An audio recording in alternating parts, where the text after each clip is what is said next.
Shalom, saudara. Shalom. Saudara, kita sudah memasuki di pertengahan tahun 2025. Dan di bulan Juni ini, saudara, gereja mengambil tema keluarga yang bersandar kepada Tuhan. Apa saudara? Keluarga yang bersandar kepada Tuhan. Jadi kalau kita punya sandaran yang empuk, sandaran yang enak, sandaran yang kuat, kita pasti duduknya pasti akan nyaman. Amin. Apalagi ketika Tuhan yang menjadi sandaran kehidupan kita. Wow, luar biasa. Nah saudara, saya berdoa jemaat supaya tetap bertekun dan tetap bersandar kepada Tuhan. Supaya apa? Supaya kita tetap mendapatkan kekuatan, pertolongan dan dukungan dari Tuhan. Karena apa? Karena Tuhan tidak membuat kita kebal. Ya. Tuhan tidak membuat kita kebal terhadap apapun yang menyesakan atau yang menekan kehidupan kita atau yang memberatkan hidup saudara. Ya, tetapi Tuhan telah berjanji dalam Mazmur 91 ayat 15 dikatakan begini saudara, ya. Bila ia berseru kepadaku, aku akan menjawab, aku akan menyertai dia dalam kesesakan. Ya, jadi percayalah ketika saudara berada di dalam kesesakan saudara, di dalam pergumulan saudara, Allah berkata, aku akan menyertai dia dalam kesesakan. Aku akan meluputkannya dan memuliakannya. Ya. Jadi saudara, bagi kita yang percaya, ya, bagi kita anak-anaknya yang mengamini apa yang firman Tuhan sampaikan kepada kita, saudara, tidak menjadi soal.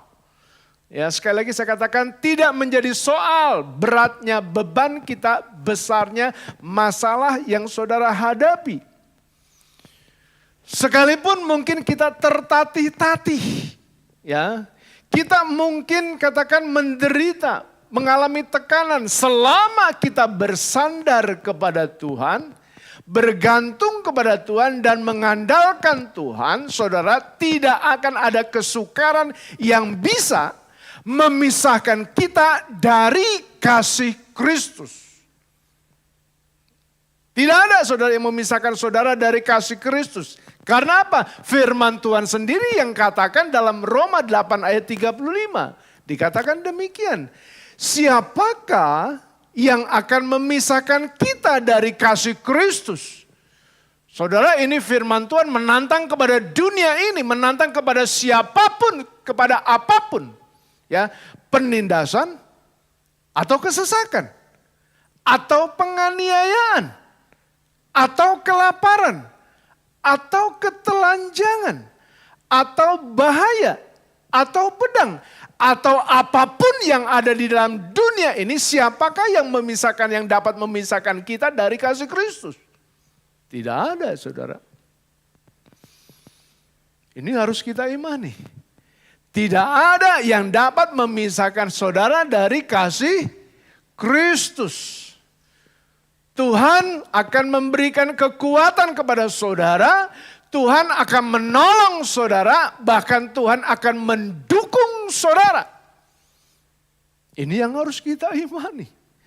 Selama kita menjalani hidup kita dengan benar, seturut dengan firman-Nya, jangan takut.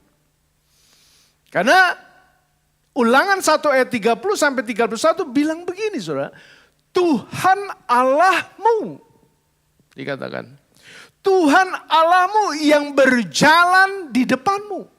Dialah yang akan berperang untukmu sama seperti yang dilakukannya bagimu di Mesir di depan matamu.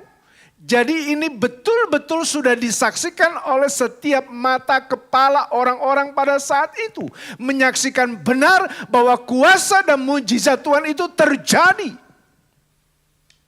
Dikatakan ayat 31, dan di padang gurun di mana engkau melihat, ya, bahwa Tuhan Allahmu mendukung engkau. Seperti seseorang mendukung anaknya. Betapa berbahagianya kita memiliki Allah yang kita panggil dia Bapa kita. Dia mendukung kita seperti seseorang mendukung anaknya. Sepanjang jalan yang kamu tempuh sampai kamu tiba di tempat itu. Saudara percaya ketika kita bersandar kepadanya, Tuhan akan menolong kita. Tuhan akan mendukung saudara, keluarga saudara. Halo? Saudara percaya apa yang firman Tuhan dapat kita alami dalam hidup kita? Saudara, jangan takut. Jangan menyerah. Yang perlu kita lakukan adalah saat ini adalah datang kepada Tuhan. Cari wajahnya, temukan isi hatinya, temukan apa yang menjadi kehendaknya, temukan apa yang menjadi keinginannya. Dengarkan apa yang dia arahkan dalam hidup kita. Karena Tuhan sendiri yang mengundang kita. Untuk apa? Memberi pertolongan dan kelegaan.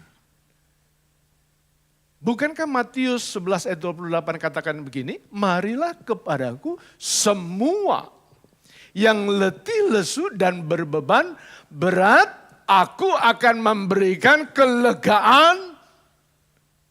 Iya. Jadi pada prinsipnya Allah itu ingin memberikan damai sejahtera dalam setiap hati anak-anaknya. Ya. Maksudnya apa saudara? Maksudnya begini saudara. Tuhan tidak akan pernah membiarkan saudara menanggung pergumulan saudara, menanggung penderitaan saudara, menanggung kesusahan saudara sendirian. Tuhan tidak akan pernah membiarkan itu. Tuhan sangat memahami bagaimana kelelahan saudara. Tuhan sangat memahami bagaimana kebingungan saudara. Tuhan sangat memahami bagaimana ketidakmampuan kita. Tahu. Dia mengerti, dia peduli sebatas mana kemampuan kita menghadapi pergumulan hidup kita. Dia tahu persis. Dia Bapa Allah yang Maha Tahu. Karena itu bersandarlah kepada Tuhan. Untuk mendapat kekuatan, pertolongan, dan dukungan dari Allah kita. Sehingga kita adalah menjadi orang-orang yang lebih dari pemenang. Pertanyaannya saudara, siang hari ini, apa itu bersandar kepada Tuhan? Bagaimana kita bisa bersandar kepada Dia? Saudara, bersandar kepada Tuhan berarti kita mempercayai segala hal dalam hidup kita ini kepada Allah. Seluruh aspek kehidupan kita kepada Tuhan. Segala hal.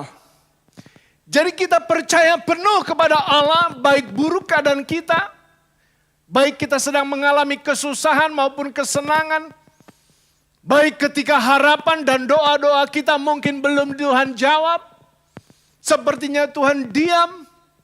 Jadi keadaan apapun yang kita alami saudara, kita harus tetap percaya. Bahwa rancangannya bukan rancangan kecelakaan, tapi hari depan yang penuh dengan harapan. Bersandar kepada Tuhan berarti kita menyerahkan total seluruh kehidupan kita, seluruh kehendak kita, keinginan kita kepada Allah. Jadi artinya segala keinginan saudara, segala kehendak yang ada dalam hatimu, dalam pikiranmu, itu sungguh-sungguh saudara letakkan di bawah kaki Tuhan. Saudara mempercayai bahwa apa yang saudara inginkan dalam hidupmu selama ini, sungguh Tuhanlah yang berkuasa atas kehendakku. Kita hanya apa? Kita hanya mentaati. Kita hanya menundukkan diri, penundukan diri kepada kehendaknya. Kita tahu bahwa kehendak Dia yang terbaik, kehendak Dia yang sungguh rancangan yang mulia dalam hidup saudara. Karena itu ketika Tuhan Yesus berdoa, Dia katakan apa? Jadilah kehendak-Mu. Begitu juga dengan kita. Biar apa yang dalam kehendak kita itulah kehendaknya Tuhan.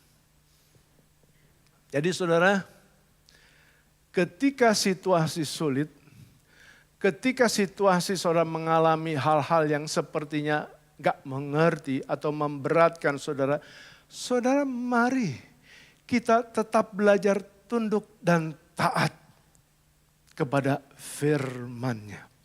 Seperti apa yang dialami oleh Abraham ketika diminta Ishak anaknya untuk dikorbankan bagi Tuhan. Tidak ada kata protes, tidak ada kata sanggahan, tidak ada sungut-sungut, tidak ada omel-omel. Tetapi apa yang dilakukan oleh Abraham, dia tunduk dan taat apa yang Allah perintahkan. Karena apa? Karena Tuhanlah yang berkuasa atas hidup kita. Amsal 3 ayat 5 katakan begini saudara. Percayalah kepada Tuhan dengan segenap hatimu. Dengan segenap hatimu. Ya, bukan dengan setengah hatimu. Tetapi dikatakan percayalah kepada Tuhan dengan segenap hatimu dan janganlah bersandar kepada pengertianmu sendiri. Itulah bersandar kepada Tuhan. Ya, mempercayai Tuhan dengan segenap hati dan menyerahkan total seluruh kehendak kita kepada Dia. Kalau saya menyerahkan total seluruh apa yang ada di dalam badan saya saat ini, tubuh saya ini kepada saudara, berarti saya tidak ada satupun yang saya kenakan. Betul? Tidak ada satupun yang masih tertinggal di tubuh saya. Semuanya saya buka, saya serahkan, saya berikan semuanya. Artinya apa? Manusia di dalam ketelanjangan. Dan Allah yang mengenakan pakaian buat setiap kita. Yaitu pakaian dari surga, pakaian Allah itu sendiri. Sehingga ketika orang lain melihat, beda baju kita. Beda omongan kita. Beda sikap kita. Beda tingkah laku kita. Beda apa yang kita buat. Beda apa yang kita kerjakan. Karena Allah yang menutupi kita dan Allah yang kelihatan di dalam hidup kita. Saudara, pertanyaannya orang suka bertanya begini kan. Amsal 3 ayat 5 tadi kan katakan begini. Janganlah bersandar kepada pengertianmu sendiri. Loh, bukankah manusia memiliki akal sehat? Bisa berpikir dan bisa mencerna dengan kemampuan manusia itu sendiri. Ya kan? Mengapa? Ayat ini dikatakan janganlah bersandar. Jangan, kalau udah jangan ya jangan. Kalau udah namanya jangan, jangan sekali-kali. Kita coba-coba. Iya dong, kalau namanya jangan ya jangan.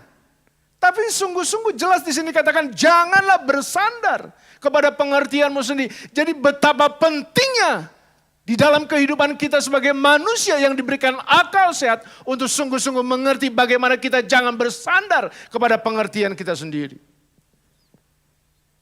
Kenapa? Karena saudara, mari kita harus akui dengan jujur.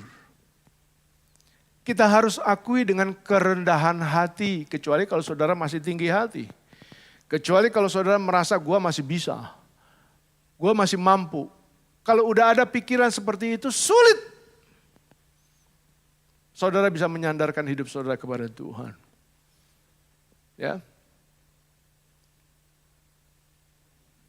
Karena kita harus akui dengan jujur, saudara. Kita harus akui dengan kerendahan hati. Hikmat manusia itu terbatas. Ya kan? Ada jalan yang disangka lurus, tetapi ujungnya maut. Menurut kacamata kita ini benar. Menurut kacamata kita itu betul. Penilaian manusia bisa keliru, ya kan? Manusia sering membuat keputusan berdasarkan logika, berdasarkan perasaan, berdasarkan pengalaman-pengalaman hidup dia.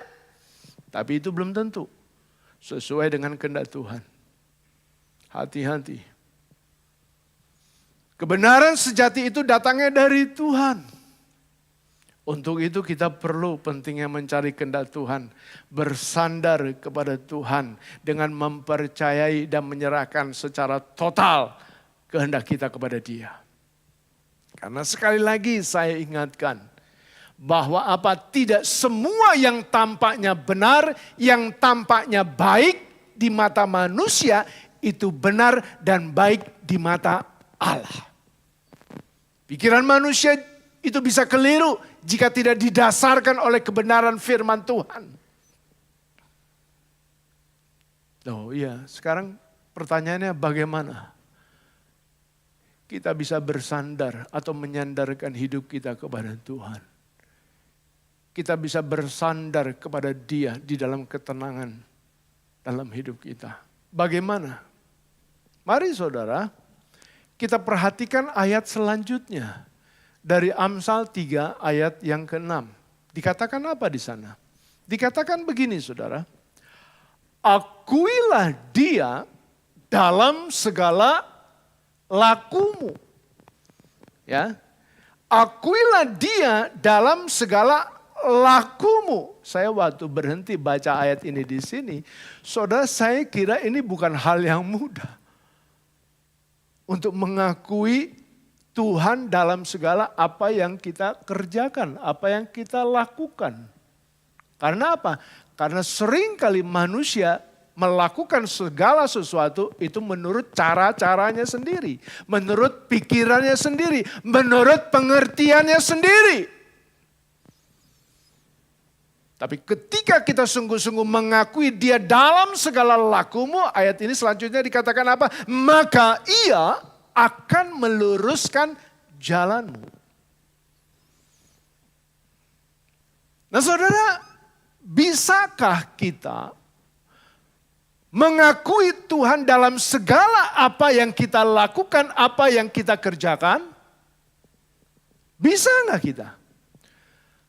Maksudnya saudara, kita mengakui Tuhan, kita percaya Tuhan, kita tunduk kepada Tuhan sebagai pribadi yang berotoritas untuk memutuskan, mengarahkan, dan mengontrol hidup kita.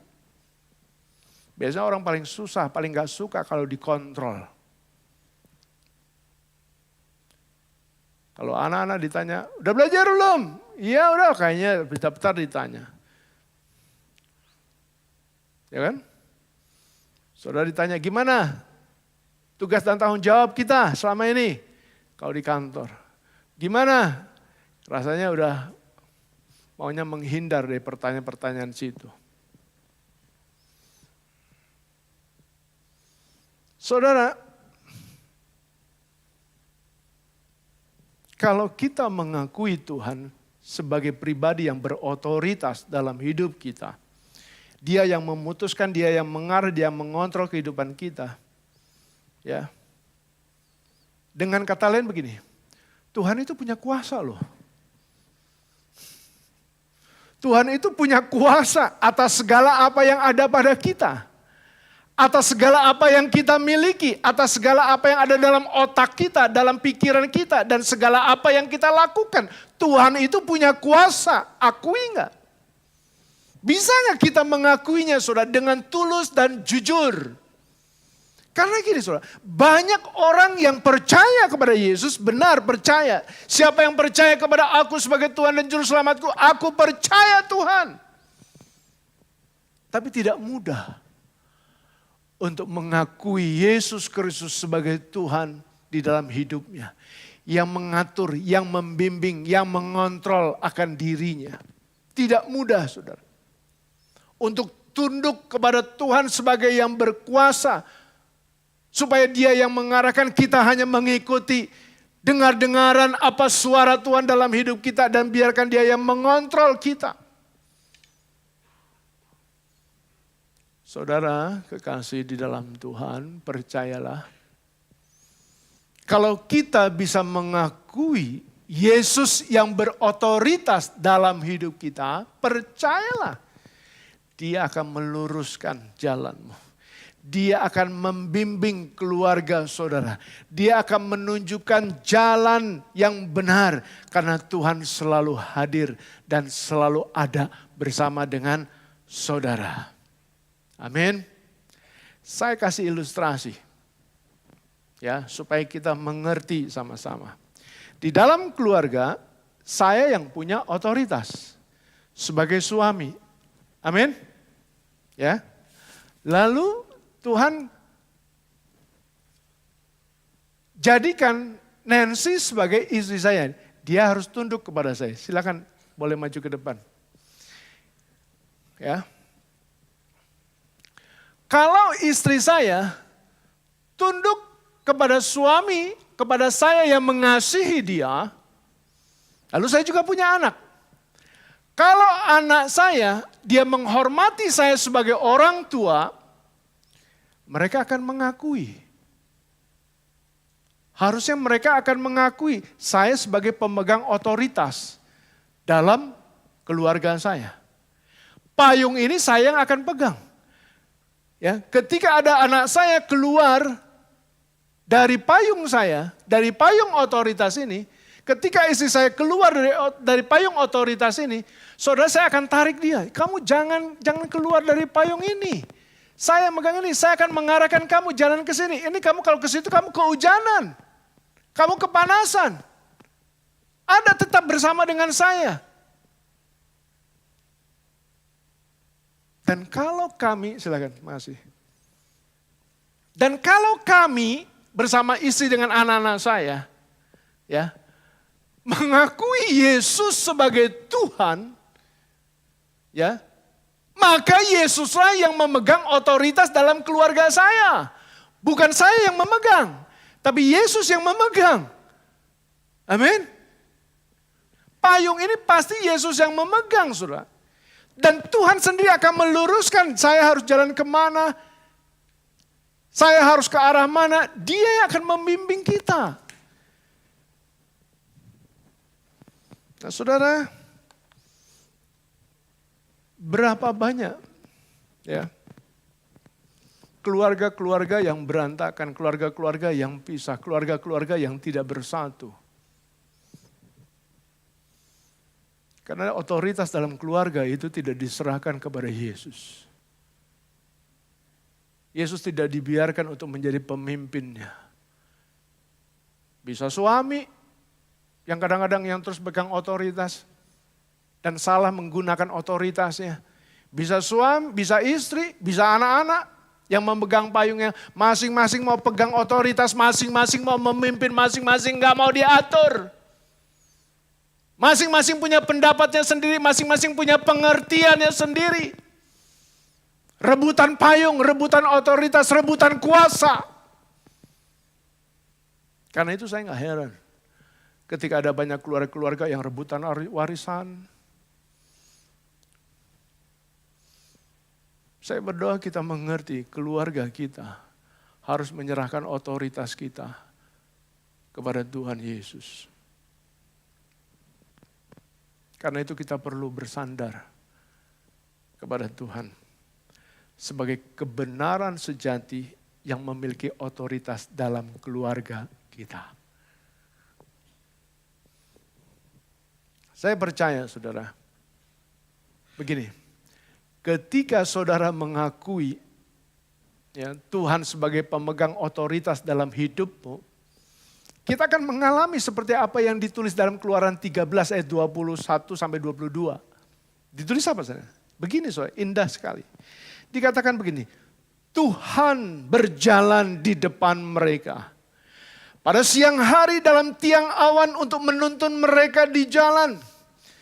Dan pada waktu malam dalam tiang api untuk menerangi mereka.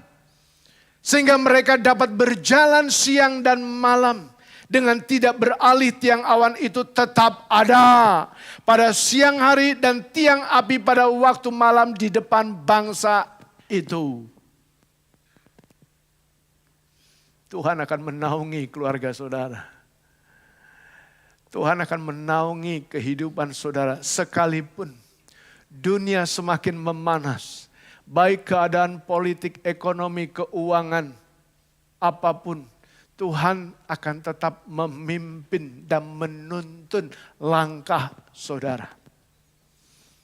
Tiang awan dan tiang api Tuhan itu akan memberikan rasa aman, akan memberikan rasa teduh, akan memberikan ketenangan dalam keluargamu. Karena apa? Tuhan yang melindungi dari kegelapan dan bahaya yang mengancam keluarga kita. Bersandarlah saudara kepada Tuhan dengan mengakui Yesus Kristus sebagai otoritas di dalam keluarga kita. Oleh karena itu carilah wajahnya, temuilah dia senantiasa. Supaya sungguh-sungguh kita mengerti, kita mendengar suaranya. Dia maunya apa? Dia sukanya apa? Dia perintahkan kita apa? Kita hanya lakukan dan taat kepada apa yang dia katakan dalam hidup kita. Yang kedua, saudara. Bagaimana kita bisa bersandar kepada Tuhan? Bahkan kita bisa mengalami mujizatnya. Saudara, mari kita harus tetap percaya dan jangan bimbang. Ya. Tetap percaya dan jangan bimbang. Dan itu yang dikatakan juga oleh Yesus kepada Petrus saat dia berjalan di atas air. Matius 14 ayat 31 dikatakan di sana demikian saudara.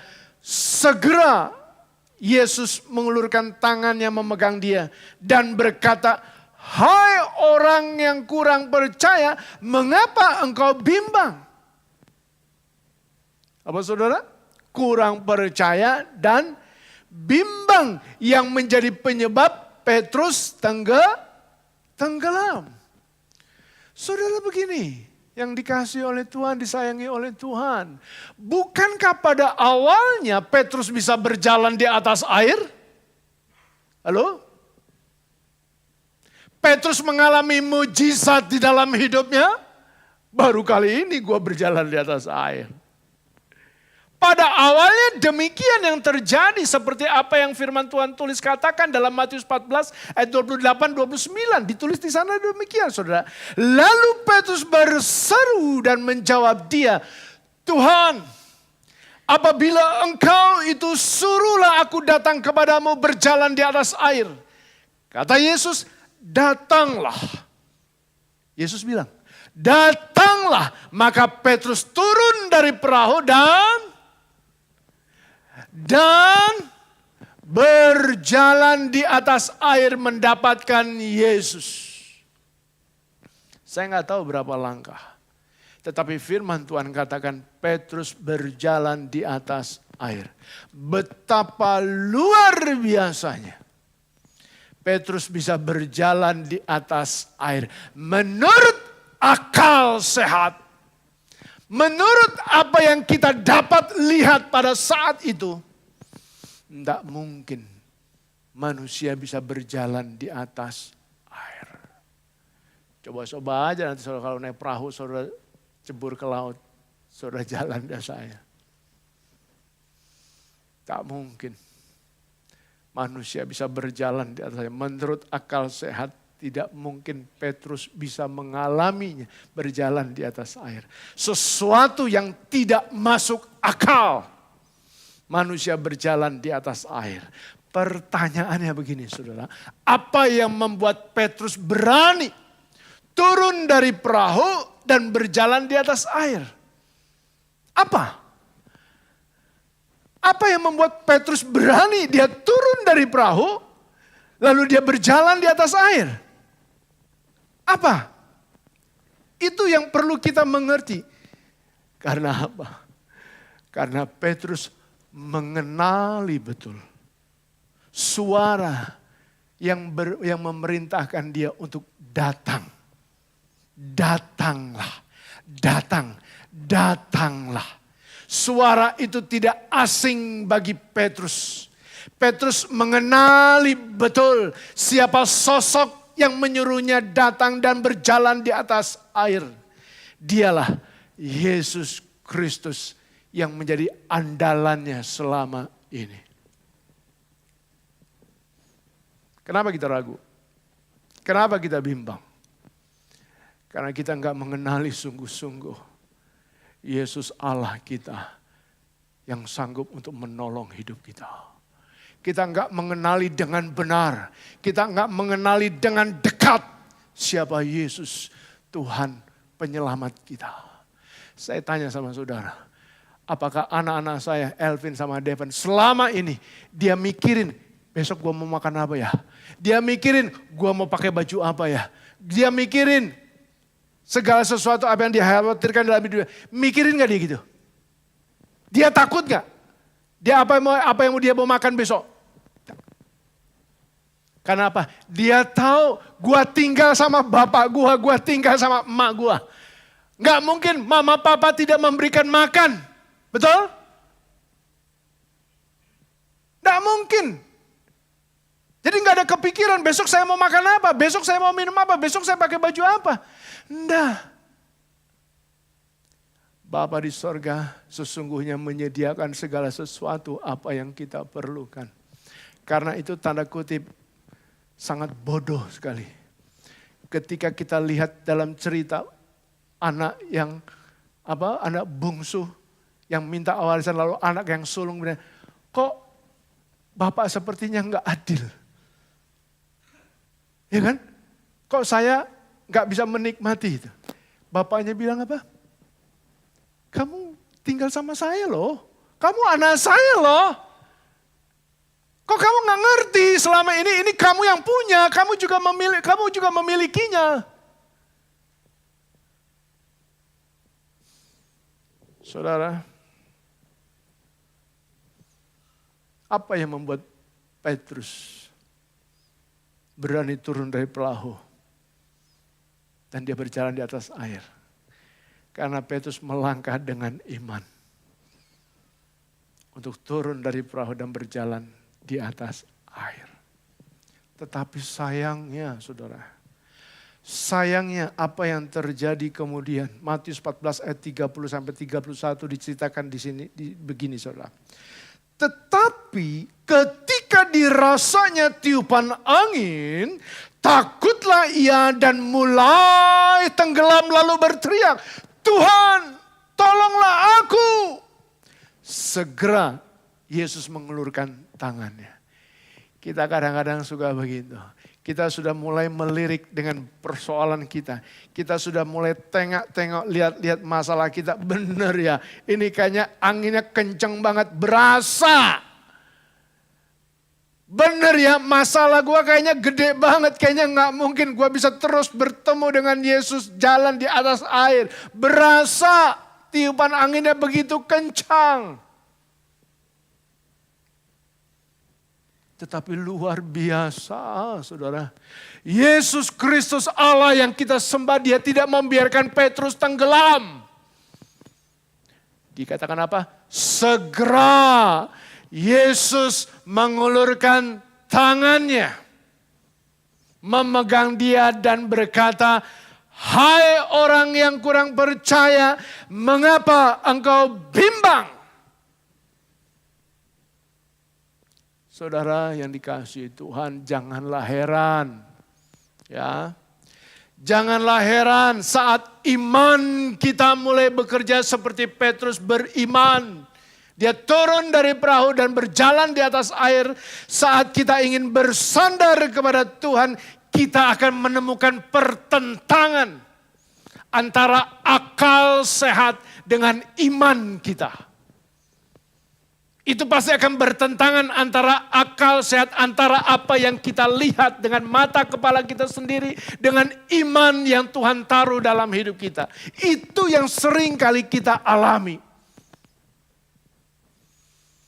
Saudara ingatlah ya, akal sehat bukanlah iman.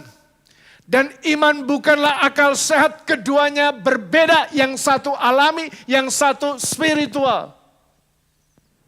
Ibrani 10 ayat 38 bilang begini saudara. Ya. Tetapi orangku yang benar. Siapa ini? Orangku. Siapa? Anak-anaknya Tuhan. Umatnya Tuhan. Yang benar. Jadi ternyata ada orangku yang salah. Di sini dikatakan, tetapi orangku yang benar. Jadi orang yang benar di hadapan Tuhan adalah orang yang akan hidup oleh iman. Dan apabila ia mengundurkan diri, maka aku tidak berkenan kepadanya.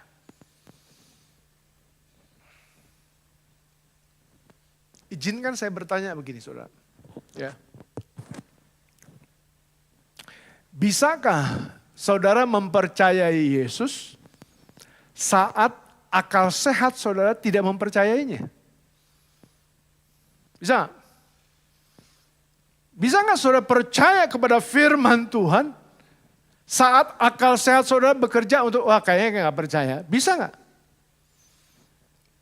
Bisakah saudara bersandar kepada Yesus saat saudara ragu akan kuasa dan mujizatnya? Saya kasih ilustrasi gini. Misalnya contoh ada kursi lah.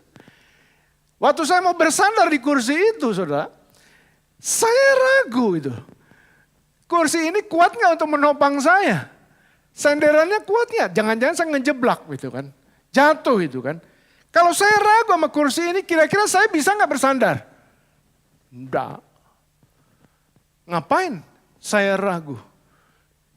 Saya bimbang. Saya bersandar. Jatuhlah saya. Nggak bisa sudah.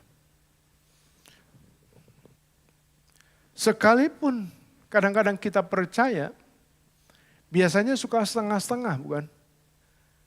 Ada keraguan, betul nggak ya kita bisa lewati masalah ini? Kita bisa lewati ya tahun 2025 ini, padahal sudah 5 bulan. Kita sudah jalani, betul? Saudara percayalah. Ada banyak orang yang kita percaya tetapi tidak dengan sepenuh hati. Karena apa? Karena akal sehatnya masih jalan. Bukan berarti kita nggak boleh menggunakan akal sehat, tetapi pada tempatnya yang tepat, saudara percaya. Iman itu harus ada di atas akal sehat kita. Kalau kita ingin mengalami kuasa dan mujizatnya. Bukankah Petrus ketika berjalan dia turun dari perahu dan berjalan di atas air, itu akal sehatnya itu dikesampingkan? Tetapi imannya yang bekerja, dia turun dari perahu dan berjalan di atas air.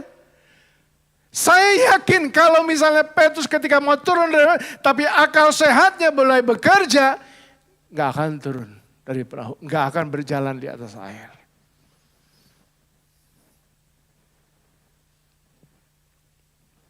Menurut kalkulator kita, saudara, hitungan kita nih, rasanya gak mungkin kita bisa renovasi gedung gereja kita. Karena kita tahu berapa dana yang kita miliki dan berapa besar biaya yang harus kita keluarkan. Tapi pagi hari ini saya ingin menantang jemaat. Saya ingin mengajak jemaat supaya kita sepakat, supaya kita sehati, supaya kita semua sama-sama bersandar kepada Tuhan dan melangkah dengan iman untuk menguasai, untuk mengalami bagaimana kuasa dan mujizatnya. Kita harus tetap percaya dan jangan bimbang. Selama Tuhan yang suruh Petrus untuk datanglah. Selama Tuhan yang suruh untuk merenovasi gedung gereja di tempat ini, percayalah. Tuhan berkuasa, Tuhan memampukan kita untuk berjalan di atas kemustahilan dan akal sehat manusia. Tidak tahu dari mana, tetapi saudara akan melihat bagaimana mujizat itu terjadi bagi rumahnya di tempat ini.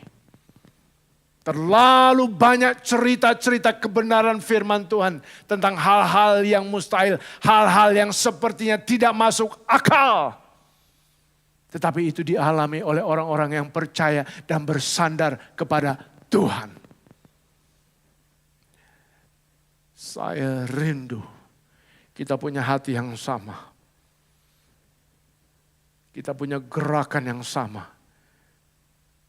Yaitu bagaimana kita mau mengalami kuasa Tuhan bekerja. Karena ini rumahnya Tuhan, tempatnya Tuhan.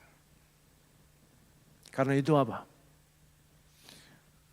Karena itu kita harus mengenal betul bahwa sosok yang memerintah kita itu adalah Yesus Kristus Tuhan Juru Selamat kita. Tuhan sendiri yang memerintah. Tuhan sendiri yang berkuasa. Tuhan sendiri yang memutuskan, yang mengarahkan dan mengontrol gereja ini. Bukannya gembala, bukannya para pejabat. Tetapi Tuhan sendiri yang mengontrol gereja ini. Dia memberikan hikmatnya kepada setiap kita. Untuk kita melakukan dan mentaati atas apa yang dia mau bagi rumahnya. Kita terus belajar tunduk dan taat kepada dia. Sampai Tuhan genapi janjinya. Amin. Bersandar kepada Tuhan membutuhkan iman saudara. Yang tetap percaya dan tidak bimbang. Ya. Kalau kita sungguh-sungguh mengenal dia tetap percaya dan tidak bimbang. Kita tidak takut dengan tiupan angin yang besar, yang kencang dan tantangan kita. Ya. Percayalah.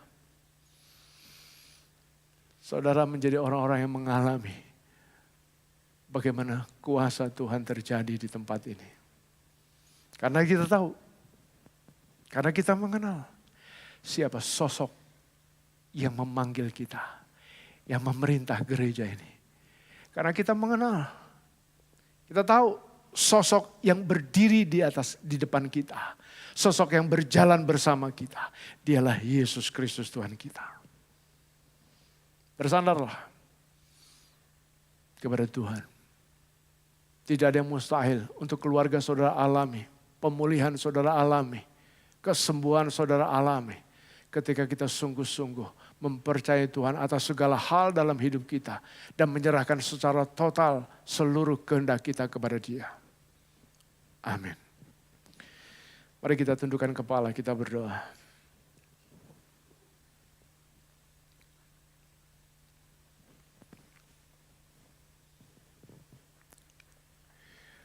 Bapa di sorga, kami bersyukur buat siang ini. Engkau tahu pergumulan kami, kesesakan dan apa yang menekan kami. Pagi ini kami mau bersandar kepadamu. Bahkan bukan cuma pagi dan siang ini, tetapi selama-lamanya. Kami mau bersandar kepadamu. Berilah kami kekuatan saat kami lemah. Damai sejahtera saat kami cemas. Dan keyakinan saat kami ragu. Arahkanlah terus langkah kami. Ajarlah kami untuk tetap percaya. Sekalipun banyak yang tidak kami mengerti. Tetapi kami percaya Engkau tidak pernah meninggalkan kami. Ini kami jemaat dan umat-Mu, Hosanna Family Church. Peliharalah kami di dalam kasih dan anugerah-Mu. Amin. Saudara, sebelum kita masuk perjamuan kudus, kita akan sama-sama membaca pengakuan iman Gereja Bethel Indonesia. Saya undang kita berdiri bersama-sama dan ketika membaca pengakuan iman Gereja Bethel Indonesia ini, saya berharap kita semua membaca dengan sungguh-sungguh, merenungkan kata demi kata, menyimaknya dengan baik. Karena ini adalah pengakuan iman kita kepada Tuhan. Dalam hitungan yang ketiga kita akan membaca bersama-sama. 1, 2, 3. Aku percaya bahwa Alkitab adalah firman Allah. Allah yang Esa itu Tritunggal adanya. Yesus yang lahir, mati, bangkit, naik ke sorga adalah juru selamat, pengantara kita dan raja segala raja. Manusia berdosa harus bertobat dan beriman agar diampuni, dibenarkan dan dilahirkan baru. Lalu dibaptis secara selam dan hidup suci. Bahasa roh adalah tanda awal baptisan Roh Kudus. Gereja melakukan perjamuan kudus dan meyakini kesembuhan ilahi. Tuhan Yesus akan datang kembali. Ada kebangkitan tubuh, kerajaan 1000 tahun, hukuman kekal dan hidup kekal. Amin. Mari saudara kita mempersiapkan diri kita. Baik jemaat yang berada di rumah untuk mempersiapkan roti dan anggurnya.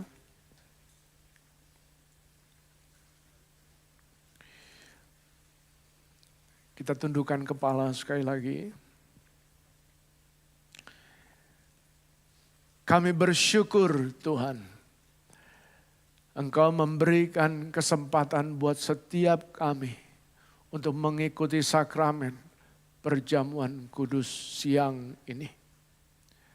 Bubuhi berkat dan urapan-Mu, supaya ketika kami makan dan minum, baik roti maupun anggur-Mu, kami menyatu di dalam kematian Kristus.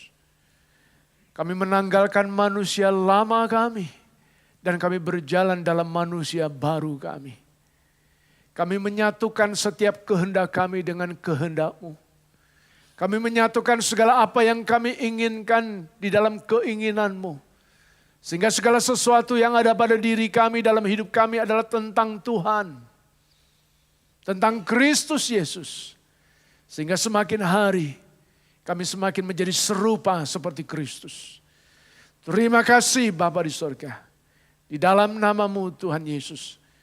Kami bersyukur atas perjamuan kudus siang ini. Amin. Apakah saudara di tempat ini sudah menerima roti dan anggur? Mari saudara dengarkan firman Tuhan, kita mengangkat roti kita. Sebab apa yang kuteruskan kepadamu telah aku terima dari Tuhan. Yaitu bahwa Tuhan Yesus pada malam waktu ia diserahkan mengambil roti. Dan sesudah itu ia mengucap syukur atasnya. Ia memecah-mecahkannya dan berkata, inilah tubuhku yang diserahkan bagi kamu. Perbuatlah ini menjadi peringatan akan aku. Bukankah roti yang kita pecah-pecahkan ini adalah persekutuan dengan tubuh Kristus? Mari kita makan bersama-sama dalam nama Tuhan Yesus Kristus.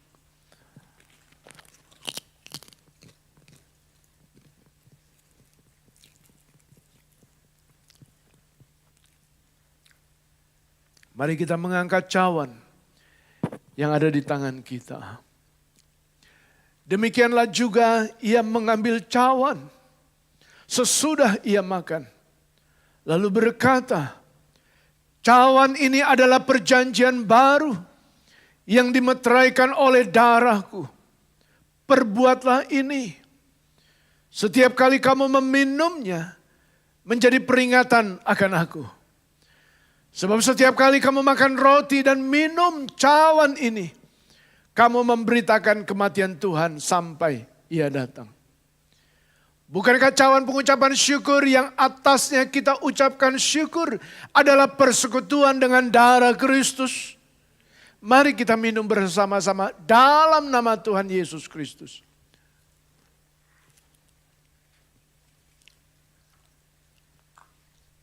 Mari kita mau bersyukur kepada Tuhan. Kita mau berterima kasih kepada Tuhan untuk pengorbanan tubuh dan darahnya bagi setiap kita. Kita boleh diselamatkan oleh karena kasih dan anugerahnya. Biarlah setiap kita mengucap syukur dan tahu berterima kasih kepada Tuhan. Oleh karena Dialah, oleh karena tubuh dan darahnya kita diselamatkan. Naikkan syukur kepada Tuhan. Betapa sungguh Tuhan kami bersyukur kepadamu. Oleh karena anugerah dan kasih-Mu yang melimpah dalam hidup kami. Terpujilah.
Bapa, kami bersyukur kepadamu.